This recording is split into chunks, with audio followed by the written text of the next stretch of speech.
E sucedeu que, enquanto Apolo estava em Corinto, Paulo, tendo atravessado as regiões mais altas, chegou a Éfeso e, achando ali alguns discípulos, perguntou-lhes: Recebestes vós o Espírito Santo quando crestes? Responderam-lhe eles: Não, nem sequer ouvimos que haja Espírito Santo. Tornou-lhes ele: Em que fostes batizados então? E eles disseram: No batismo de João. Mas Paulo respondeu: João administrou o batismo do arrependimento, dizendo ao povo que cresce naquele que após ele havia de vir, isto é, em Jesus. Quando ouviram isso, foram batizados em nome do Senhor Jesus. Havendo-lhes Paulo imposto as mãos, veio sobre eles o Espírito Santo, e falavam em línguas e profetizavam. E eram ao todo uns 12 homens. Paulo, entrando na sinagoga, falou ousadamente por espaço de 3 meses, discutindo e persuadindo acerca do reino de Deus.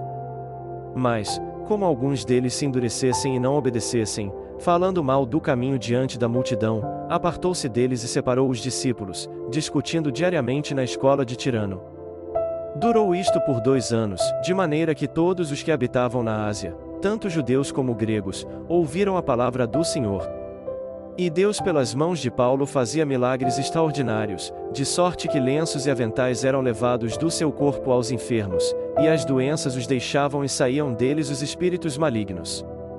Ora, também alguns dos exorcistas judeus, ambulantes, tentavam invocar o nome de Jesus sobre os que tinham espíritos malignos, dizendo: Esconjuro-vos por Jesus a quem Paulo prega. E os que faziam isto eram 7 filhos de Seva, judeu, um dos principais sacerdotes. Respondendo, porém, o espírito maligno, disse: E a Jesus conheço, e sei quem é Paulo, mas vós, quem sois? Então o homem, no qual estava o espírito maligno, saltando sobre eles, apoderou-se de 2 e prevaleceu contra eles, de modo que, nus e feridos, fugiram daquela casa. E isto tornou-se conhecido de todos os que moravam em Éfeso, tanto judeus como gregos, e veio temor sobre todos eles, e o nome do Senhor Jesus era engrandecido. E muitos dos que haviam crido vinham, confessando e revelando os seus feitos. Muitos também dos que tinham praticado artes mágicas ajuntaram os seus livros e os queimaram na presença de todos, e, calculando o valor deles, acharam que montava 50.000 moedas de prata. Assim a palavra do Senhor crescia poderosamente e prevalecia. Cumpridas estas coisas, Paulo propôs, em seu espírito, ir a Jerusalém, passando pela Macedônia e pela Acaia, porque dizia que depois de haver estado ali, é-me necessário ver também Roma. E, enviando a Macedônia 2 dos que o auxiliavam, Timóteo e Erasto, ficou ele por algum tempo na Ásia. Por esse tempo houve um não pequeno alvoroço acerca do caminho.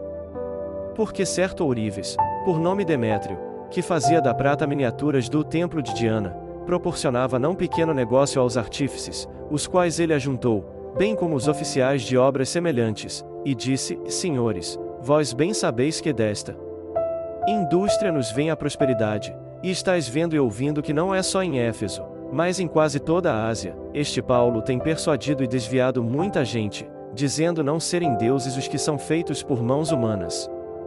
E não somente há perigo de que esta nossa profissão caia em descrédito, mas também que o templo da grande deusa Diana seja estimado em nada, vindo mesmo a ser destituída da sua majestade aquela a quem toda a Ásia e o mundo adoram.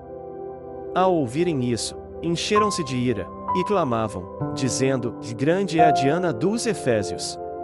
A cidade encheu-se de confusão, e todos alma correram ao teatro, arrebatando a Gaio e a Aristarco, macedonios, companheiros de Paulo na viagem. Querendo Paulo apresentar-se ao povo, os discípulos não lhe o permitiram. Também alguns dos asiarcas, sendo amigos dele, mandaram rogar-lhe que não se arriscasse a ir ao teatro. Uns, pois, gritavam de um modo, outros de outro, porque a assembleia estava em confusão, e a maior parte deles nem sabia por que causa se tinham ajuntado. Então tiraram dentre a turba Alexandre, a quem os judeus impeliram para a frente, e Alexandre, acenando com a mão, queria apresentar uma defesa ao povo. Mas quando perceberam que ele era judeu, todos a uma voz gritaram por quase 2 horas: Grande é a Diana dos Efésios. Havendo o escrivão conseguido apaziguar a turba, disse: Varões efésios, Que homem há que não saiba que a cidade dos Efésios é a guardadora do templo da grande deusa Diana, e da imagem que caiu de Júpiter? Ora, visto que estas coisas não podem ser contestadas, convém que vos aquieteis e nada façais precipitadamente. Porque estes homens que aqui trouxestes, nem são sacrílegos nem blasfemadores da nossa deusa. Todavia, se Demétrio e os artífices que estão com ele têm alguma queixa contra alguém, os tribunais estão abertos e há proconsúles, que se acusem uns aos outros. E se demandais alguma outra coisa, averiguar-se-á em legítima assembleia.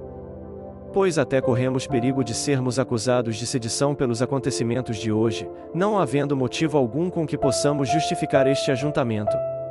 E, tendo dito isto, despediu a assembleia.